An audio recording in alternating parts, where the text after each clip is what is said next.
আজ এসেছি ছানার এক দুর্দান্ত রেসিপি নিয়ে।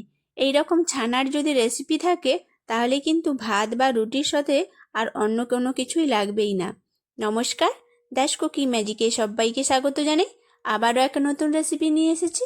তো চলো শুরু করি আজকের নতুন রেসিপি। প্রথমেই এখানে আমি দুধ বসিয়ে দিয়েছি। দুধ থেকে কিন্তু ছানা কাটিয়ে নেব।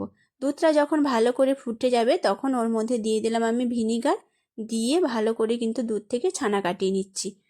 এবার ছানা হয়ে গেলে একটা পরিষ্কার সাদা কাপড় নিয়েছি, ওর মধ্যে ছানাটাকে কিন্তু ভালো করে আলাদা করে নিলাম। এবার সাদা পরিষ্কার জল দিয়ে এটাকে ভালো করে ছানাটাকে একটু ধুয়ে নেব। নিয়ে ভালো করে ছানাটাকে কিন্তু জল থেকে ছেঁকে নিচ্ছি। এবার ছাঁকা হয়ে গেলে কড়াই এদিকে বসিয়ে দিয়েছি। এবার দিয়ে দিলাম পরিমাণ মতো তেল।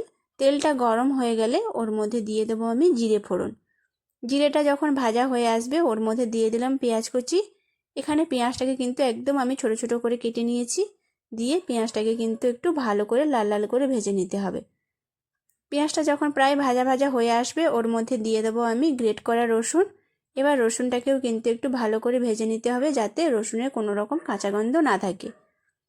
দিয়ে ভালো করে ভাজা হয়ে গেলে ওর মধ্যে এবার দিয়ে দেবো আমি গ্রেট করা আদাটাও। দিয়ে এবার আদা রসুন আর পেঁয়াজ কিন্তু আরও কিছু সময়ের জন্য একটু ভাজা ভাজা করে নেব। এবার ভাজা হয়ে আসলে ওর মধ্যে এবার দিয়ে দিলাম আমি টমেটো কুচি। দিয়ে আরও কিছুক্ষণ নাড়াচাড়া করে নেব। করে ওর মধ্যে এবার কিছুটা গুঁড়ো মশলা দিয়ে দেবো। লঙ্কার গুঁড়ো দিয়ে দেবো, হলুদের গুঁড়ো আর জিরে গুঁড়ো দিয়ে ভালো করে কিন্তু মশলাটাকে একটু কষিয়ে নিতে হবে। ওই যতক্ষণ না পর্যন্ত মশলাটা থেকে তেল ছাড়তে শুরু করে। এই সময় কিন্তু আঁচটা একটু কমিয়ে রেখে ভালো করে মশলাটাকে কষিয়ে নিতে হবে। আমার কিন্তু ভালো করে একদম মশলাটা কষানো হয়ে গেছে। এবার দিয়ে দিলাম আমি জল। জলটা কিন্তু খুব বেশি দেব না,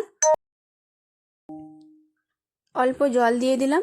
দিয়ে এবার দিয়ে দেবো আমি পরিমাণ মতো নুন, আর দিয়ে দেবো আমি ছানাটা। এখানে ছানাটাকে কিন্তু হাত দিয়ে ভালো করে একটু ছাড়িয়ে নিয়েছি। ছানাটাকে দিয়ে আরও 2 মিনিট মতো রান্না করে নেব। এবার শেষে দিয়ে দিলাম আমি কাঁচা লঙ্কা কুচি যাতে স্মেলটা কিন্তু খুব সুন্দরভাবে আসে।